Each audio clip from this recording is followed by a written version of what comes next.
কে দিল তোর মুখের হাসি, কে দিল তোর মুখের হাসি, এত মধুর কথা এমনে রে তুই বুঝতে পারিস আপন জনের ব্যথা। লতা গাছে কে দিল রে এত বড় কদু, লতা গাছে কে দিল রে এত বড় কদু, কারো আদেশে মৌমাছিরা মৌচাকে দেয় মধু।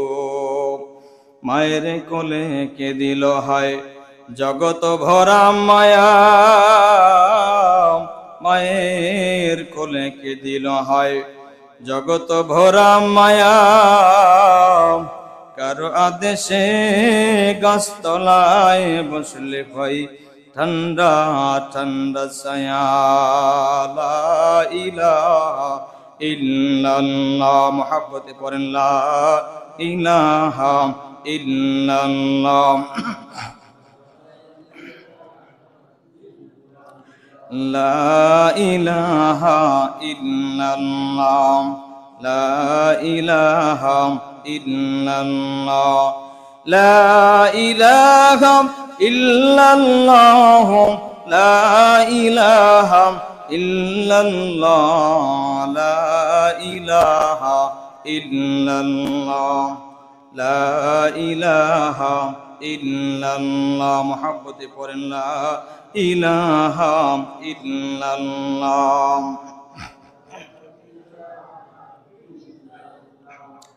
আসমান জমিন কাল্লার, কয় আল্লাহর বলেন তো।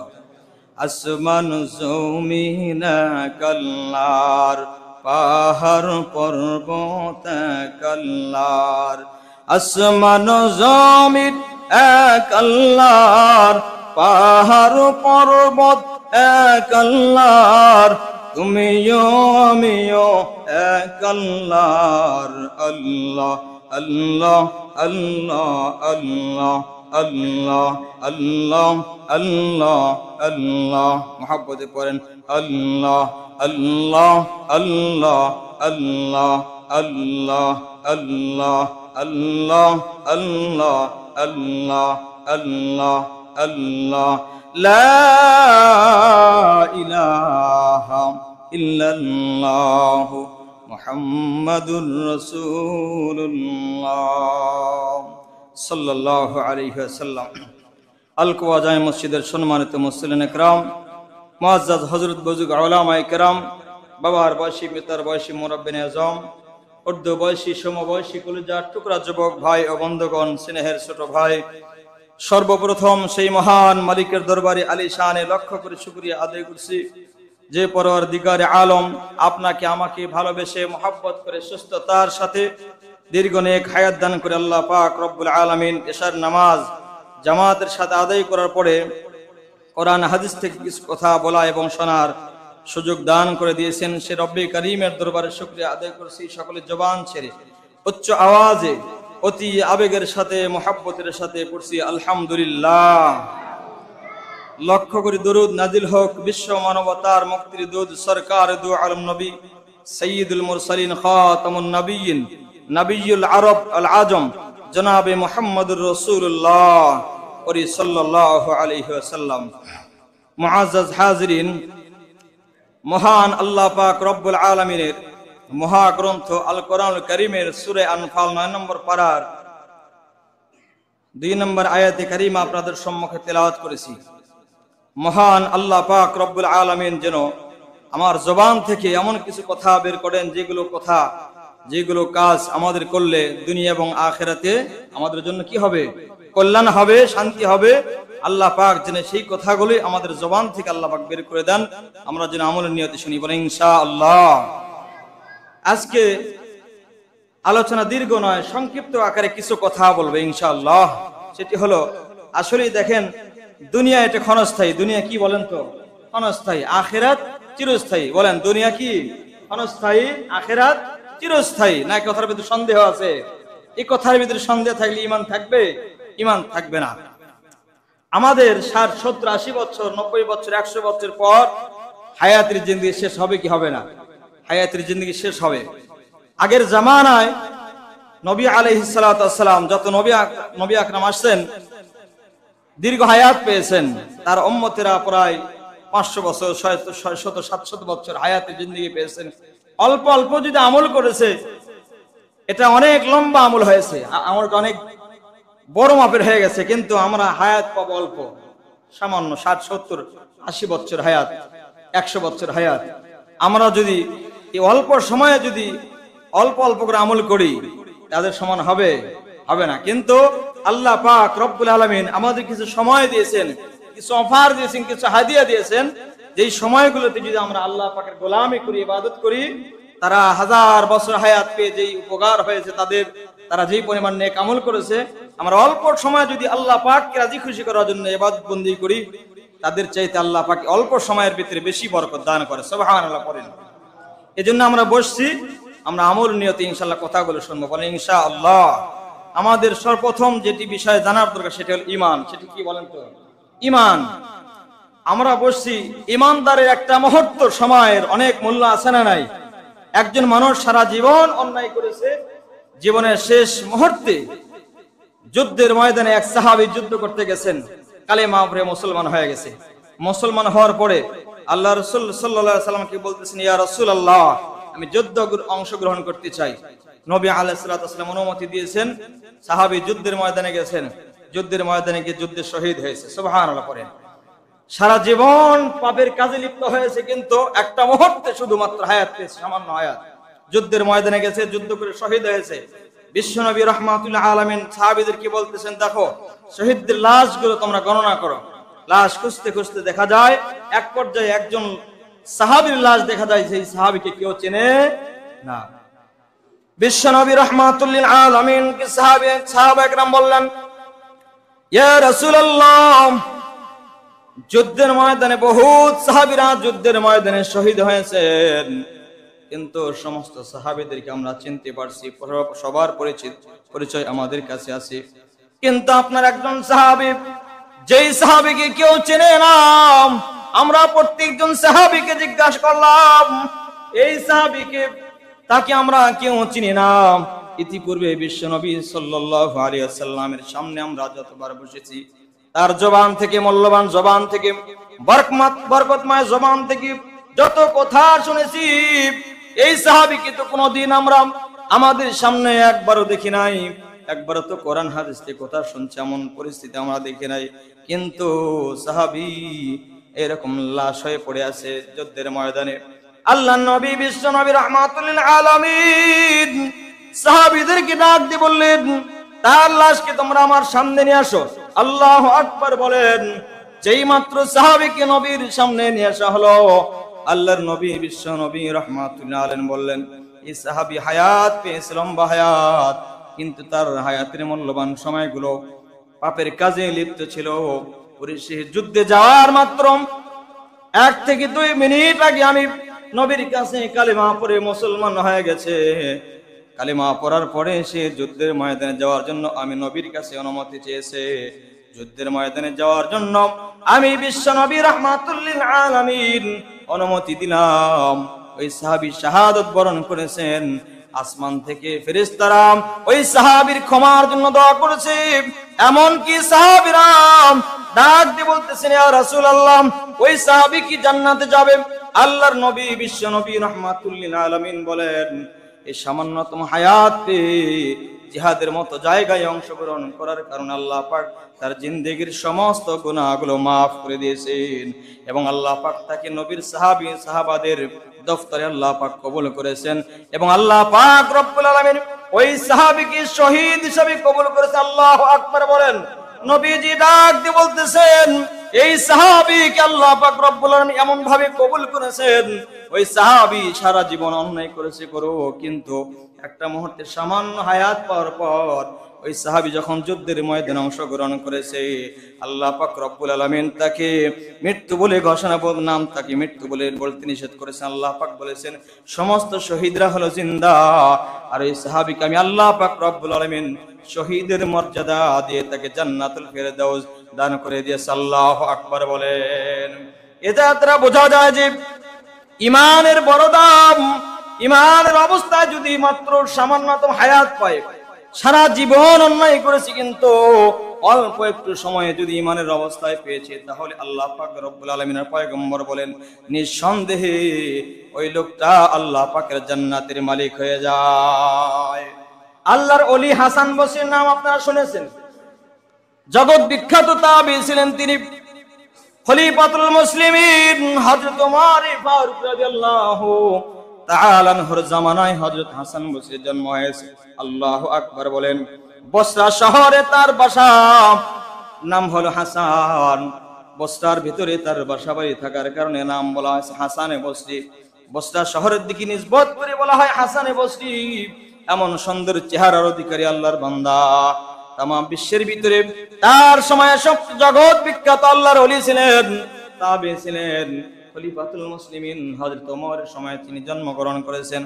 যেই মাত্র জন্ম হলো, ওনার পিতা হাসান বসরি, বাবা হাসান বসরিকে কোলে করে নিয়ে খলিফাতুল মুসলিমিন হযরত ওমর ফারুক রাদিয়াল্লাহু তাআলা দরবারে গেছেন।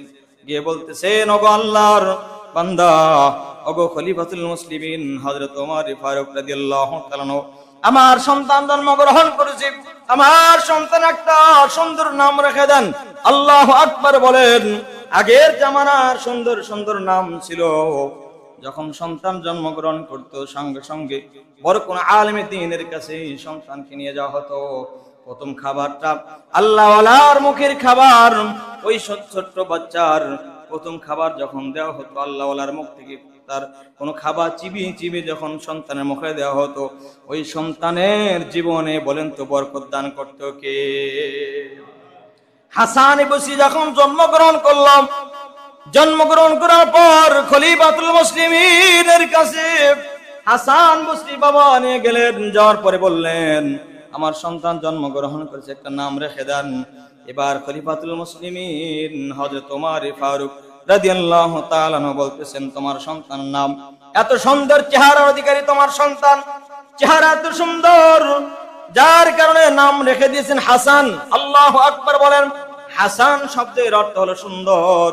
যেহেতু সুন্দর চেহারার অধিকারী সন্তান, এজন্য খলিফাতুল মুসলিমিন হযরত ওমর নাম রেখে দিলেন হাসান বসরি।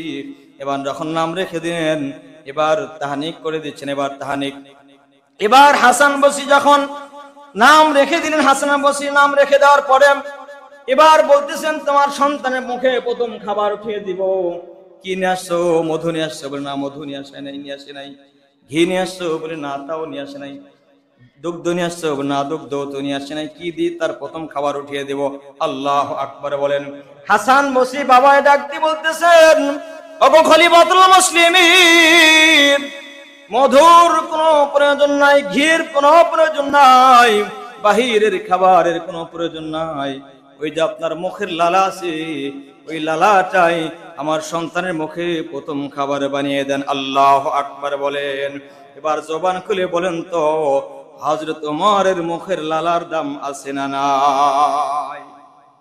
মিশরের জমিনা, অন্যান্য জমিন এখন বৃষ্টি হয় না, মদিনার ভিতরে বৃষ্টি নাই। খলিফাতুল মুসলিমিন হযরত ওমর ফারুক রাদিয়াল্লাহু তাআলার কাছে অভিযোগ দেওয়া হলো যে বৃষ্টি হয় না, আপনি একটু আল্লাহ পাকের দরবারে দোয়া করেন। যে মাত্র বলছেন, একটা চিঠি নিয়ে যে বললেন নদীর ভিতরে ফেলে দাও, ওই জায়গার ভিতরে, শুকনো জমিনের ভিতরে ফেলে দাও। চিঠিতে লিখেছেন, এ জমিন, তোমার ভিতরে যদি আল্লাহ পাকের পক্ষ থেকে যদি তুমি বৃষ্টি বর্ষণ হয়, তোমার ভিতরে যদি পানি বের হয়, পৃথিবীর কোনো মানুষ ঠেকাতে পারবে না। পারবে না কি বলেন তো? আল্লাহর অনুমতিতে তুমি ওই জায়গার ভিতরে বৃষ্টি বর্ষণ, ওই জায়গার ভিতরে পানি উৎপাদিত হোক, পানি সেখানে নেমে আসুক, জমা হোক। এই মাত্র চিঠির ভিতর লেখে ওই জায়গার ভিতরে লিখে নিক্ষেপ করতে বলেছেন। যেই মাত্র চিঠিটা ওই জায়গায় ফেলে দেওয়া হলো, সঙ্গে সঙ্গে জমিন থেকে আল্লাহ পাক রব্বুল আলামিন পানি প্রবাহিত করে দিয়েছে। আল্লাহু আকবার বলেন। যে ওমর লেখার বড় দাম, জবানের বড় দাম। মদিনা থেকে 250 মাইল দূরে একজন সাহাবী যুদ্ধ করতেছেন।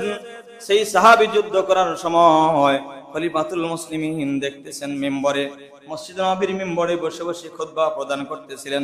সেই সাহাবীর নাম হযরত সারিয়া রাদিয়াল্লাহু তাআলা আনহু। নাম কি বলেন তো? হযরত সারিয়া রাদিয়াল্লাহু তাআলা আনহু খলিফাতুল মুসলিমিন মিম্বরে দাঁড়িয়ে দাঁড়িয়ে খুতবা প্রদান করতেছিলেন। এমন সময় হযরত সারিয়া 250 মাইল দূরে যুদ্ধ করতেছেন। এমন সময় খলিফাতুল মুসলিমিন ডাক দিয়ে বলতেছেন, ইয়া সারিয়াল জাবাল, এ সারিয়া পাহাড়ের দিকে তাকাও, পাহাড়ের দিকে তাকাও। এবার 250 মাইল দূরে থেকে যে ওমর বলতেছেন পাহাড়ের দিকে তাকাও। যুদ্ধ শেষ করে যখন তিনি বাসায় আসেন, খলিফাতুল মুসলিমিন ওমরকে ডাক দিয়ে বলতেছেন, আল্লাহর কসম করে বলি, ওই সময়ে আপনি যদি না বলতেন, এ সারিয়া পাহাড়ের দিকে তাকাও, পাহাড়ের পদদেশ থেকে তোমার দিকে শত্রু আক্রমণ করার জন্য আসতেছে, পাহাড়ের দিকে একটু লক্ষ্য করো। আপনি যদি এই সময় কথা না বলতেন, আমাদের সমস্ত মুসলমানদেরকে কাফেররা দুনিয়া থেকে বিদায় করে দিত। আল্লাহু আকবার বলেন। 250 মাইল দূরে থেকে যে ওমর দেখে, এটা চর্মচক্ষু নয়, এটা হলো অন্তরের চক্ষু। জবান খুলে আল্লাহু আকবার। ঈমান এমন একটা দৌলত, যার ভিতরে ঈমানের পাওয়ার আছে। লোকটা অন্তর চক্ষু দিয়ে এমন কিছু দেখে যেটা চর্মচক্ষু দিয়ে দেখা সম্ভব নয়। আল্লাহু আকবার বলেন। ওই ওমর ফারুক রাদিয়াল্লাহু তাআলা আনহু, যার ব্যাপারে বিশ্বনবী বলেছেন, ইসলাম সে তো পরশমণি, তারকে পেয়েছে খুঁজি, পরশী তাহার শোনা হলো যারা, তাদের ওই মোরা বুঝি। বলেছেন হযরত রাসূল শেষ পয়গম্বর, আমার পরে যদি নবী হতো কেউ, হতো ঠিক সে ওমর। অর্ধ পৃথিবীর শাসন করিতেন যিনি, অর্ধ পৃথিবীর শাসন করিতেন যিনি, ধুলির তক্তে বসি, খেজুরের পাতার প্রাসাদে তাহার বারে বারে গেছি খুশি। আল্লাহু আকবার বলেন। নবী বলেন, লা নাবিয়্যা বাদি ওয়ালা রাসূলা, আমার পরে কোনো নবী নাই, আমার পরে কোনো রাসূল নাই। লাউ কানা বাদি নাবিয়্যান লাকানা ওমর, আমার পরে যদি আল্লাহ পাক কাউকে নবী বানিয়ে পাঠাইতেন, হযরতে ওমরকে আল্লাহ পাক নবী বানিয়ে পাঠাইতেন। আল্লাহু আকবার বলেন। জবান ছেড়ে বল আল্লাহু আকবার। সেই ওমর হাসান বসরি মুখে একটা লালা দিয়েছে, একটু লালা দেওয়ার পর হাসান বসরি বাবায় নিয়ে গেছেন। যাওয়ার পরে দিন যায়, আর বড় হয়, বাড়তে বাড়তে বাড়তে বাড়তে এক পর্যায়ে যে হাসান বসরি, আল্লাহ পাক তাকে এমন ওলিত্বের মাকাম দান করে দিয়েছেন, আজও সে আল্লাহর ওলি হাসান বসরিকে মানুষ চিনে কি চিনে না। হাসান বসরি ওই সময় তার জগতার এলাকার ভিতরে একজন মূর্তি পূজারী, নাম হলো সামউন। ওই সামউন সারা জীবন ভালো ভালো কাজ করে, গরিব অসহায়কে দান করে। কিন্তু লোকটা মূর্তি পূজারী, কি নাম বলেন তো? লোকটা মূর্তি পূজারী, নাম তার সামউন। ওই হাসান বসরি রাদিয়াল্লাহু রাহমাতুল্লাহি আলাইহি ডাক দিয়ে বলতেছেন, তার খাদিমরা আসলে এসে বলতেছেন, হাসান বসরি, আপনার কাছে একটা সুসংবাদ জানাইতে চাই। কি সুসংবাদ বলো? ওই এলাকার ভিতরে মূর্তি পূজারী আছে, নাম সামউন। সে কিন্তু ভালো ভালো কাজ করে, মানুষকে দান করে, মানুষকে খাবার খাওয়ায়, অর্থ সম্পদ দান করে, কিন্তু লোকটা মূর্তি পূজারী। হাসান বসরি ডাক দিয়ে বলতেছেন, সারা জীবন যদি দান ধান করে, ভালো কাজ করে, কিন্তু তার কোনো আমল আল্লাহ পাকের দরবারে কবুল হবে না। কারণ কি বলেন তো? কারণ হলো সেটা হলো সে ইমানদার নয়, তার দিলে আল্লাহর ভালোবাসা নাই। আল্লাহু আকবার বলেন। এবার হাসান বসরি হাঁটি হাঁটি পা পা করে সামউনের বাসায় গেছেন। যাওয়ার পর কিতাবের ভিতর দেখলাম কিছু খাদেমকে সঙ্গে করে নিয়ে যখন সামউনের বাসায় গেছেন, যাওয়ার পর বলতেছেন, আপনি শুনলাম মৃত্যু শয্যায় পড়ে আছেন, আপনি অসুস্থ অবস্থায় আছেন, কিন্তু আপনার ভালো ভালো অনেক কাজ হয়ে গেছে, আপনি মানুষকে উপকার করেন, মানুষকে দান ধ্যান করেন, আপনার কোন আমল আল্লাহ পাকের দরবারে কবুল হবে না। এবার সামউন বলতেছেন, আল্লাহ পাকের দরবারে কবুল হওয়ার জন্য আমাকে কি করতে হয় বলেন। এবার আল্লাহর ওলি হাসান বসরি ডাক দিয়ে বলতেছেন, আল্লাহ পাকের দরবারে আমল কবুল হওয়ার প্রথম শর্ত হলো ঈমান লাগবে। ঈমান, ঈমান ছাড়া কোন আমল আল্লাহ পাকের দরবারে কবুল হবে না। এবার হাসান বসরি যে মাত্র বলছেন ঈমান ছাড়া কোন আমল আল্লাহ পাকের দরবার কবুল হবে না। শামউন ডাক দিয়ে বলতেছেন, তাহলে বলেন তো আমি যদি ঈমান আনি আমার লাভ কি হবে? আল্লাহু আকবার বলেন। আপনারা জবান খুলে বলেন তো হেদায়েতের মালিক কে? বলতেছেন ঈমান যদি গ্রহণ করি, ঈমান যদি নিয়ে আসি আমার কি ফায়দা হবে, আমার লাভ কি হবে? এবার হাসান বসরি ডাক দিয়ে বলতেছেন দুইটা ফায়দা হবে। কয়টা ফায়দা? জবান খুলে বলেন। দুইটা ফায়দা হবে। এক নাম্বার ফায়দা হলো আল্লাহ নবী বলেন, মান ক্বালা লা ইলাহা ইল্লাল্লাহ দাখালাল জান্নাহ, যে ব্যক্তি কালেমা পড়ে মুসলমান হবে আল্লাহ পাক অবশ্যই অবশ্যই তাকে জান্নাতের মালিক বানিয়ে দিবে। আল্লাহু আকবার বলেন। ঈমানের অবস্থায় কেউ যদি একবার কালেমা পড়ে লোকটা একদিন না একদিন জান্নাতের মালিক হবে। আল্লাহু আকবার বলেন। আল্লাহু আকবার বলেন। দুই নাম্বার ফায়দা বলেন, আমি যদি কালিমা পড়ে মুসলমান হই দুই নাম্বার ফায়দা কি? এবার হাসান বসরি ডাক দিয়ে বলতেছেন দুই নাম্বার ফায়দা হলো, দুই নাম্বার ফায়দা হবে যদি তুমি কালেমা পড়ে মুসলমান হও তাহলে আল্লাহ আল ইসলাম ইয়ানহাদিমু মা কানা ক্বাবলাহু, ইসলাম যখন গ্রহণ করে আল্লাহ পাক পূর্বের সমস্ত গুনাহগুলো মাফ করে দেয়। আল্লাহ পাক কি করে বলেন তো? পূর্বের সমস্ত গুনাহগুলো মাফ করে দেয়। এবার শামউন বলতেছেন তাহলে এই শর্তে আমি কালেমা পড়ে মুসলমান হব। শামউন ডাক দিয়ে বলতেছেন এই শর্তে আমি কালেমা পড়ে মুসলমান হব। আমি আমার জীবন তো পাপ কাজে, খারাপ কাজে, অন্যায় কাজে শেষ করে দিয়েছি। আল্লাহ পাক রব্বুল আলামিন যদি আমাকে কালেমা পড়ার কারণে যদি আমাকে মাফ করে দিয়ে জান্নাতের মালিক বানিয়ে দেয়, আমি এই মুহূর্তে আমাকে কালেমা পড়ে মুসলমান বানায় দেন। আশহাদু আল্লাহ ইলাহা ইল্লাল্লাহ ওয়া আশহাদু আন্না মুহাম্মাদান আবদুহু ওয়া রাসূলুহু। জবান খুলে পড়েন আল্লাহু আকবার। যেই মাত্র কালেমা পড়ে মুসলমান হয়েছে, রাত্রি বেলায় আল্লাহর বান্দা শামউনের মরণ হলো। মাত্র 2 থেকে 2.5 ঘন্টা পর্যন্ত ঈমানের অবস্থায় হায়াত পেয়েছি। হায়াত পাওয়ার পরে রাতের বেলায় মরণ হয়। রাতের বেলায় তাকে দাফন কাফন করার পরে আল্লাহর ওলি হাসান বসরি ঘুমের বিছানায় শুয়ে আছেন। এলাম তিনি কাশফ খুলে গেছে, স্বপ্নে যুগে দেখতেছেন আল্লাহর বান্দা শামউন যেই শর্তে কালেমা পড়ে মুসলমান হয়ে গেছে, দুইটা আশায়। এক নম্বর আল্লাহ পাক জান্নাতের মালিক বানিয়ে দিবে, দুই নম্বর জীবনের সমস্ত গুনাহগুলো মাফ করে দিবে। দেখতেছেন হাসান বসরি দেখতেছেন আল্লাহর বান্দাকে আল্লাহ পাক রব্বুল আলামিন জিন্দেগীর সমস্ত গুনাহগুলো মাফ করে দিয়েছেন। কবর জগতে আল্লাহ পাক তার কবরটাকে জান্নাতের বাগান বানিয়ে দিয়েছে। আল্লাহু আকবার বলেন। এবার জবান খুলে বলেন তো ঈমানের দাম আছে না নাই? ঈমানের দাম আছে।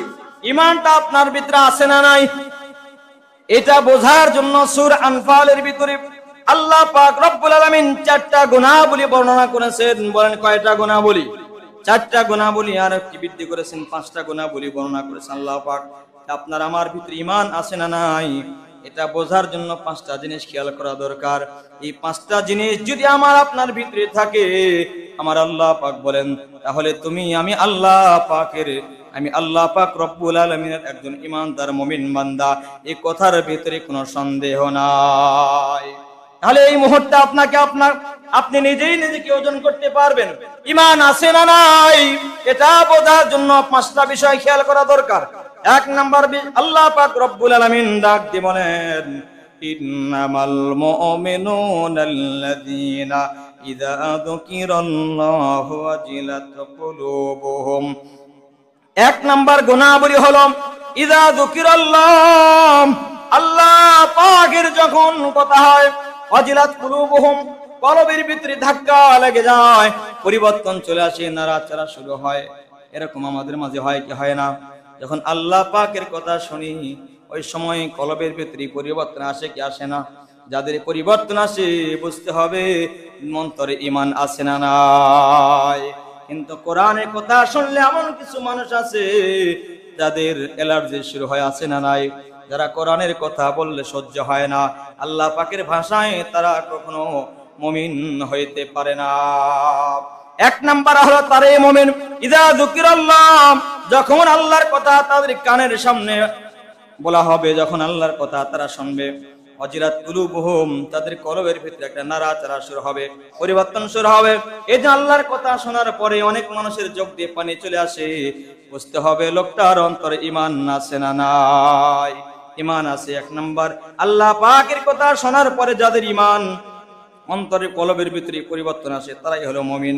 দুই নাম্বার, ওয়াইদা তুলিয়াত আলাইহিম আয়াতু, দুই নাম্বার আল্লাহর কোরআন শোনার পরে যখন তাদের ঈমান বেড়ে যায়, কোরআন যত তেলাওয়াত করে তখন দেখবেন কিছু মানুষ আছে মনে হয় আরো বেশি বেশি তেলাওয়াত করি, হয় কি হয় না বলেন তো? মনে হয় আরো একটু বেশি তেলাওয়াত করি, কোরআন যখন শুনে মনে হয় আরো একটু বেশি শুনি। এরকম যাদের অবস্থা তৈরি হয়, আমার আল্লাহ পাক বলেন তারাই হলো মুমিন। জবান খুলে পড়েন আল্লাহু আকবার। এবার বলেন তো এমন গুণ আমাদের অন্তরে থাকার দরকার আছে না নাই? দুই নাম্বার হলো কোরআনের তেলাওয়াত শুনলে ঈমান বেড়ে যায়, যাদাতুম ঈমান, ঈমান বৃদ্ধি পেয়ে যায়। তিন নাম্বার, ওয়া আলা রাব্বিহিম ইয়াতাওয়াক্কালুন, মুমিন সুখে দুঃখে বলেন তো ভরসা করে কার উপর? বিপদ আসুক, সুখ হোক, দুঃখ হোক, যে অবস্থায় হোক না কেন, আমার আল্লাহ পাক বলেন মুমিন বান্দারা ভরসা করবে আমি আল্লাহর প্রতি। জবান খুলে পড়েন আল্লাহু আকবার। আল্লাহ যা দিয়েছেন তাই নিয়ে বান্দা সন্তুষ্ট থাকবে, এরা হলো মুমিন। একবার এক পয়গম্বর মুসা আলাইহিস সালাতু ওয়াস সালাম, আল্লাহর পয়গম্বর মুসা আলাইহিস সালাতু ওয়াস সালাম রাস্তা দিয়ে চলতেছিলেন, সঙ্গে সঙ্গে দেখতেছেন রাস্তার মাঝে কোনো মানুষ নাই, কাউকে দেখা যায় না, কিন্তু গুনগুন করে কান্নার আওয়াজ ভেসে আসতেছে। আল্লাহু আকবার বলেন। আল্লাহর পয়গম্বর মুসা আলাইহিস সালাতু ওয়াস সালাম চিন্তা করলেন কেউ নাই, কিন্তু আল্লাহ পাকের নামের আওয়াজ কই থেকে ভেসে আসে? সঙ্গে সঙ্গে পয়গম্বর মুসা আলাইহিস সালাতু ওয়াস সালাম লক্ষ্য করে দেখতেছেন ওই যে পাশে রাস্তার পাশে একটা জঙ্গল দেখা যায়, জঙ্গলের ভিতরে আল্লাহ পাকের একজন মাহবুব বান্দা আল্লাহ আল্লাহ বলে জিকির করতেছেন। জবান করে পড়েন আল্লাহু আকবার। আল্লাহর নামের জিকির করতেছে, সঙ্গে সঙ্গে পয়গম্বর মুসা আলাইহিস সালাতু ওয়াস সালাম আল্লাহর বান্দার কাছে গিয়ে বলতেছেন, কি ব্যাপার, তুমি জিকির করো, তোমার যদি কোনো খেদমত করতে পারতাম তাহলে আমি নিজেকে অনেক ধন্য মনে করতাম। আল্লাহু আকবার বলেন। তোমার মনে কি কোনো আশা আছে বলো? আল্লাহর ওলি ডাক দিয়ে বলতেছেন আমার মনে দুইটা আশা আছে। এক নাম্বার হলো জামানার ভিতরে আল্লাহ পাক রব্বুল আলামিন অতি সক্ষম একজন নবীর আগমন ঘটবে, এই নবীর নাম হলো পয়গম্বর মুসা আলাইহিস সালাতু ওয়াস সালাম। এই নবীর সঙ্গে আমি একবার দেখা করতে চাই। দুই নাম্বার আশা হলো আমি একটু ঠান্ডা পানি পান করতে চাই। আল্লাহু আকবার বলেন। বললেন কতদিন পর্যন্ত? এই জঙ্গলের ভিতরে আল্লাহর নামের জিকির করো। বলতেছেন প্রায় 250 বছর পর্যন্ত এভাবে আল্লাহর নামের জিকির করি, বলে খাবার কই পাও? বলতেছেন আমার আল্লাহই আমাকে খাওয়ায়, কোথাও আমাকে যাওয়ার প্রয়োজন হয় না। আপনারা বলেন তো রিজিক যিনি দান করেন তিনি কে? জান্নাত চির সুখেরি ঘর, জান্নাত চির সুখেরি ঘর গো, জানতে যদি তুমি মায়া ঘেরা রঙিন পৃথিবী, নয়তো সুখের খনি। আল্লাহু আকবার বলেন। আল্লাহু আকবার। 250 বছর পর্যন্ত আল্লাহ পাক রব্বুল আলামিন বান্দা জঙ্গলের ভিতরে জিকির করে, আল্লাহ পাক তাকে খাবার খাওয়ায় শেষ করে দিচ্ছি। আল্লাহ পাক রব্বুল আলামিন তাকে খাবার খাওয়ায় বলতেছেন যে পয়গম্বরের জন্য তুমি আল্লাহ পাকের কাছে দোয়া করেছো, আমি হইলাম সেই পয়গম্বর মুসা আলাইহিস সালাতু ওয়াস সালাম। বুকের সঙ্গে জড়িয়ে ধরে বলতেছেন ও আল্লাহর পয়গম্বর, 250 বছর পর্যন্ত আপনাকে এক নজর দেখার জন্য আমি অপেক্ষমান ছিলাম। এবার কপালে চুমো খান, জড়িয়ে ধরেন আল্লাহর পয়গম্বরকে মহব্বত করতে থাকেন। 2 নাম্বার আশা হলো ঠান্ডা পানি পান করবে। পয়গম্বর মুসা আলাইহিস সালাতু ওয়াস সালাম ঠান্ডা পানি আনার জন্য গেছেন। ঠান্ডা পানি যেই মাত্র নিয়ে আসতে গেছেন, এসে দেখেন আল্লাহর বান্দা আল্লাহ পাকের ডাকে সাড়া দিয়ে চলে গেছে, ইন্তেকাল করেছেন।